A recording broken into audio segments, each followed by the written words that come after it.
Hello, this is The Rock Podcast, and I'm Denny Somack. I'm a rock historian, producer, and best-selling author. I bring you new conversations with some of rock's biggest personalities, as well as classic material from my archives. On this episode, my guest is Gerry Beckley of the band America, which was comprised of Gerry Beckley, Dewey Bunnell, and Dan Peek. Their debut album was released in late December 1971. It included the number one record, A Horse with No Name. Stay tuned, because you're going to get the story just like I got it, straight from the horse's mouth, or at least straight from Gerry. America had numerous hits, including Ventura Highway, I Need You, Tin Man, Sister Golden Hair, You Can Do Magic, The Sandman, and more. And they received a Grammy Award for Best New Artist in 1972. After they released their third album, Hat Trick, which was not as successful as their previous albums, they got a new producer, a guy named George Martin. The new album was Holiday. Beckley began releasing solo albums, starting with Van Gogh in 1975, and his most recent was titled Aurora. So I hope you enjoy the conversation with Gerry and what happened to the horse. It's a great story. So let me ask you a question, because I did, of course, obviously I'm going to want to ask you about George Martin, but you grew up in England, right? Yeah. Yeah. Okay. So yes, you didn't see the Beatles on Ed Sullivan, did you? I did. You did. When Now, I was trying to kind of simplify it, but both Dewey and I grew up in England, but only because our dads were in the Air Force and Right. we were stationed there off and on. okay. But we didn't just live in England for our. I was actually in the States in 62, 63 for the Beach Boys and the Beatles and Ed Sullivan and same with Dewey. And it was a life-changing moment for all of us preteens and stuff. It redefined what we wanted to do. And it's no way to overstate what an impact that had. So did you ever think that someday you'd be working with George Martin? And how did that come about? At that time, I don't think we even really registered who George Martin. I don't think we knew quite the ins and outs of producer, all the different other terms. But I'm sure his name was probably included on the sleeves. No, we didn't. Although I have to say that once I became deeply involved, and I was playing in bands since I was 10 or so, surf bands and cover bands. I was, as most were, deep readers of liner notes and studying of all the making of the records. So Dewey and I would sit there for hours with headphones and listen to Bridge Over Troubled Water and Pepper and Revolver and Pet Sounds and all of these wonderful pieces of work. So yeah, by that point we were familiar. So when George Martin's name intersected with ours in our career, he was by no means a secret. We knew all about him and did the world. So how were you able to get him? Was it somebody at Warner Brothers or? No, the simple answer is we called him up and asked him. Really? We had done the first three albums ourselves. Right. We co-produced the first one, did the second and third. Second was very successful with Ventura Highway, and we knew what we were doing and know how to produce the record. But after the third one, which had become a bit of a chore, we thought of all the things that we're juggling, having to tour every year, have to write the material, record the material. The production element was a crucial piece of the puzzle, but that we were probably going to have to farm it out to somebody that we trusted. And at the top of the list was George. And we had a short list of people we would interview. And he said yes. So we started at the top and we had a meeting with him in LA. He was in LA for the Academy Awards. He was nominated with Paul for Live and Let Die. Right. I think the song was up for Song of the thing, and maybe his score was nominated. I'm not sure.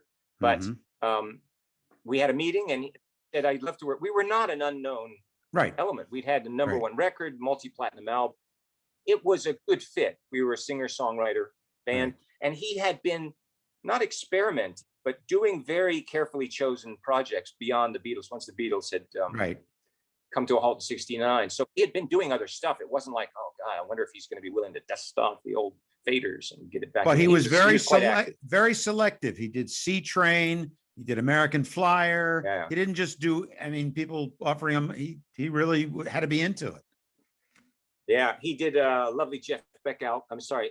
He did a Jeff Beck album. Right. Fantastic, Blow by Blow. He did a Jimmy Webb album. We were all dear friends and fans of Jimmy. So yes, he picked some good stuff, and we're honored to be in that.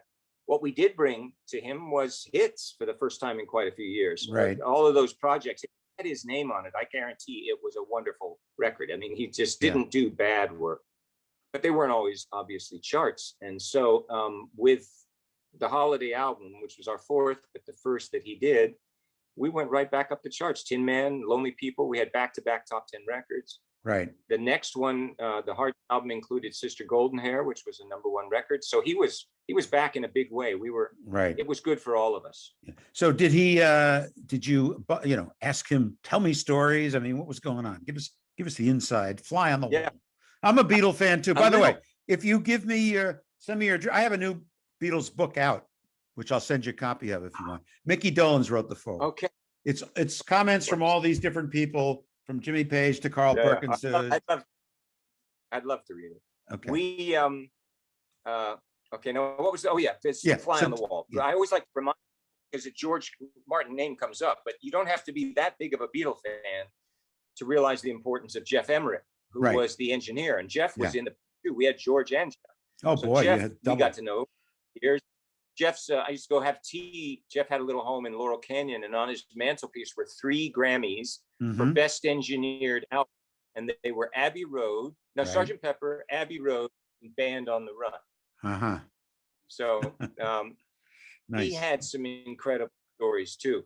But no, we didn't really waste time at all. These sessions were pretty focused. They were kind of 10 to 6 every day. What I would call civilized hours. There was no more work until 2 in the morning. Right. And it wasn't off limits. There was never a case of, and if I would say to Jeff, Jeff, now how about that Lady Madonna piano sound? How'd you do that? And he certainly knew. He didn't want to like to dwell on it, but he'd tell me, oh, it was a lot of compression. Right. So, he would just kind of give you the short version, but he knew what you were asking, what you're after. So yes, to answer your question, in limited doses, we were exposed to a lot of lovely little stories. Okay. And what studio did you use when you were working with him? Well, we used Air Studios. George. Yeah, that's his. Yeah. All of those years, 7 albums we did with George. We worked a lot of places, but we never worked in Abbey Road. George was done with Abbey Road, and his EMI deal was over. And he had built the first of a few Air Studios London. The first one was in New Oxford Circus. Right. And a lovely facility on the floor of an office building and stuff. That's where we went and did the first one. The second one, he came to the States. We did it up in the record plant. We recorded all over. One at Caribou Ranch on the island of Kauai. We did some mixing at Montserrat when that was built. Right. The island in the Caribbean, but never Abbey Road. So the irony is, once we stopped working with George, we then did some recording with Russ Ballard, who wrote and produced You Can Do Magic for us. And we went and did that in Abbey Road. So we ended up there anyway, but just years later. Yeah. So you have in addition to working with America, you put out a few solo albums. What do you have a best of out right now? A compilation or something? I do. I have something. It's a summation, I'm calling it. Okay, that's good name. Good name. It's a double album, 20 tracks. The label that I've been with for the last few solo albums, a little boutique label called Blue Alon, have been very supportive, and I've really enjoyed working with them. And Kirk Pasek, who's the head of the label, came to me and said, would I entertain? They had the rights to the last 2, but there were 5 others. Said, would I entertain doing a compilation? And I'd love to.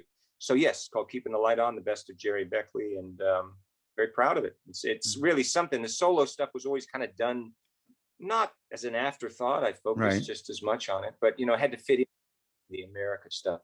But it has over decades built into quite a collection of tunes. Yeah.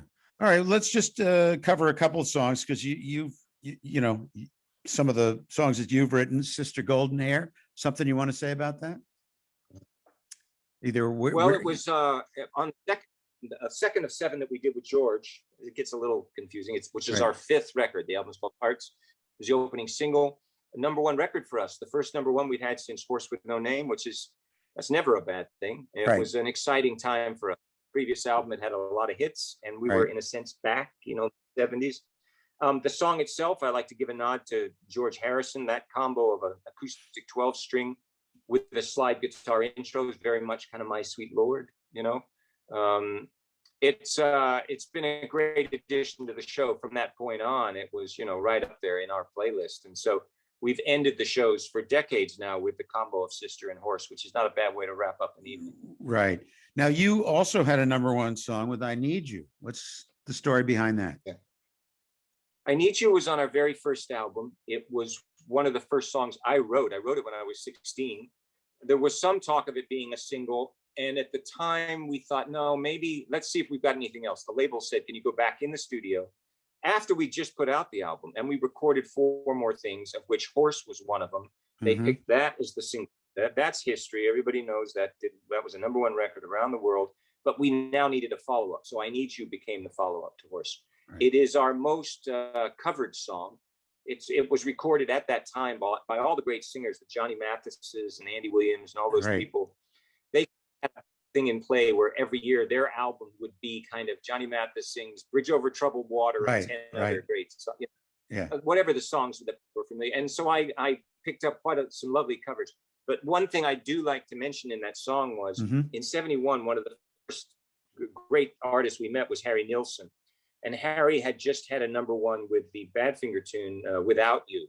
And it was a lovely record. And when we met him, one of the first things he said to me was, are you going to release I Need You as a single? At the time, we said, no, the single is this Horse song we've got. And he said, because I'd like to cut that as the follow-up to Without You.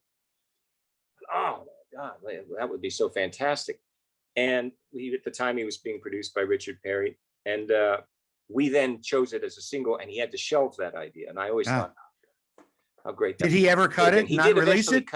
He did cut it, not release it? Later in '77, he did a series of albums back-to-back for RCA in the later '70s that didn't really have hits on it, but he did cut I Need You. So there is a lovely Harry. Wow, that's great. Okay. Oh, I've got another. Yeah. You're a Beatle guy. Yeah. I've got. Please give me your Beatles stories. One of the first. Well, when we met, when we signed with Warner's in '71, one of the pivotal characters in that office was Derek Taylor, right? Who his official title was head of special projects, which basically meant Derek could do anything he wanted. It's just nice to have him on the team. So it was through Derek that I met Harry. We met Harry, but one of the other guys that I right away met, I was going to the office and a group of people kind of rushing out, and Derek kind of sweeps me up and says, "Come on, get in the car. We're going to lunch." Get in the car, and he says, "Gerry, this is George Harrison. George, this is Gerry of the Group America." Met George Harrison. And in that lunch, I said to him, I have to tell you, I have a song called Need You on our first album. I used your title. And he looked at me and he says, "That's okay, Gerry. I got it from someone else."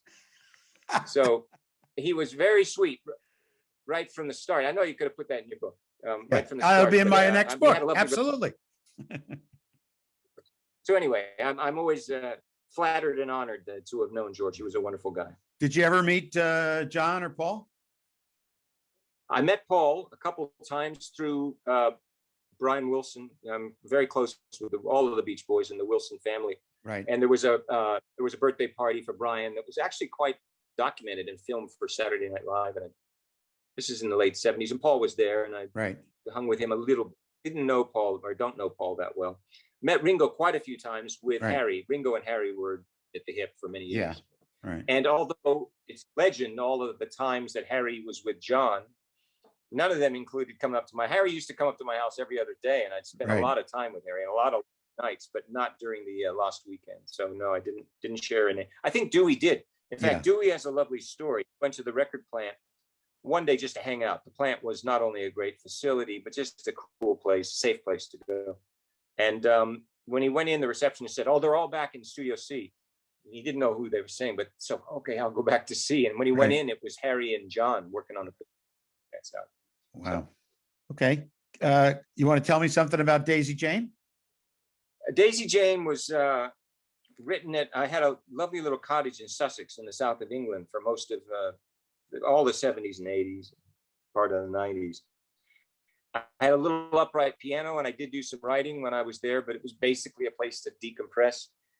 One of the interesting things about Daisy Jane is I'd never been to Memphis when I wrote it, and I never to this day knew anybody named Daisy Jane. But I always mentioned that we were big Nick Drake fans, and Really? Nick Drake had a lovely track called Hazy Jane on, I'm not sure if it's on Brighter Later. Five Leaves or Five Yeah. Leaves Left. But a lovely song. And I think I was using Hazy Jane and combining it with Daisy Chain, something, but that's where it came from. I'll tell you something about that Nick Drake album.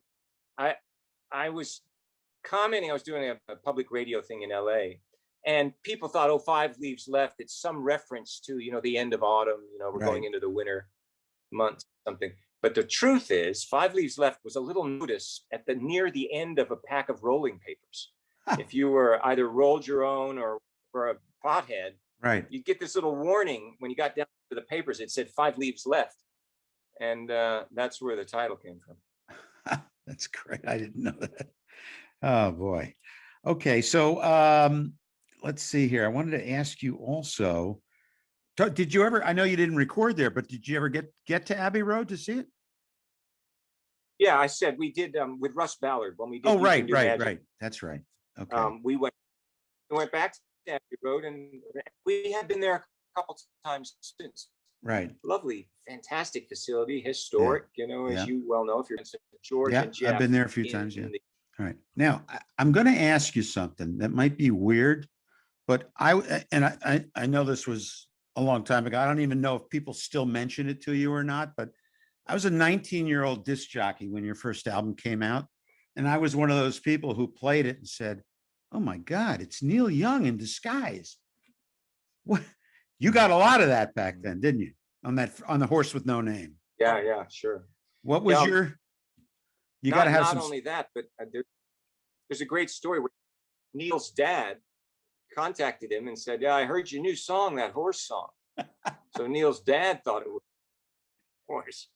And so if you read his book, Shaky, I think he mentions it in there that, he had to tell his dad, no, that's not me, Dad.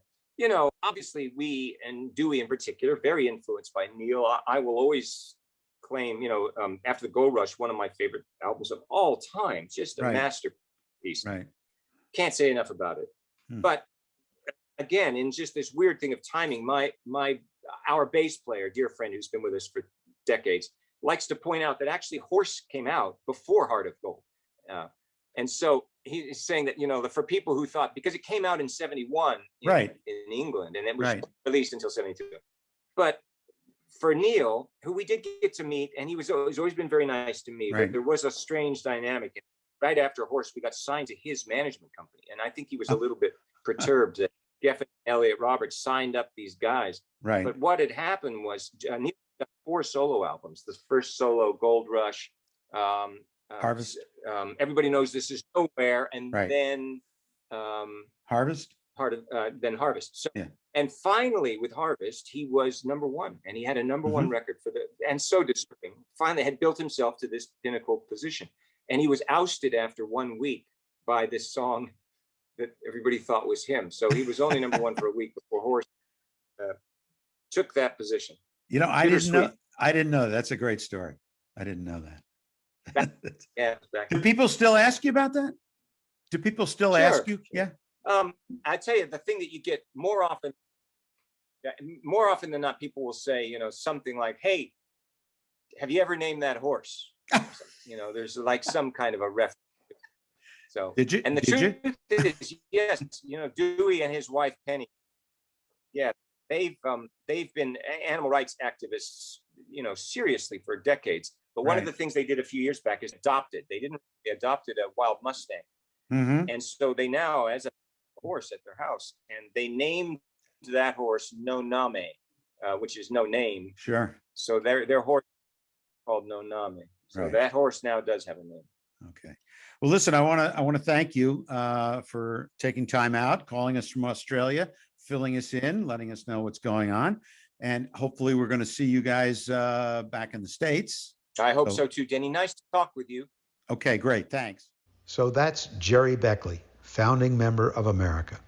By the way, this interview was recorded from his home in Australia. Thanks for joining me on The Rock Podcast, the #1 podcast for classic rock conversation. You can get in touch by writing to me at hello@therockpodcast.com. That's hello@therockpodcast.com. Watch this interview on YouTube, and while you're there, sign up to our channel. It's free, no charge. All you do is go to youtube.com/Denny Somack Productions. Just click on that subscribe button the red arrow is pointing to, and you'll never miss an episode. You can also find us on Facebook. Until the next episode of the Rock Podcast, this is Denny Somack saying thanks for being there, and goodbye till next time.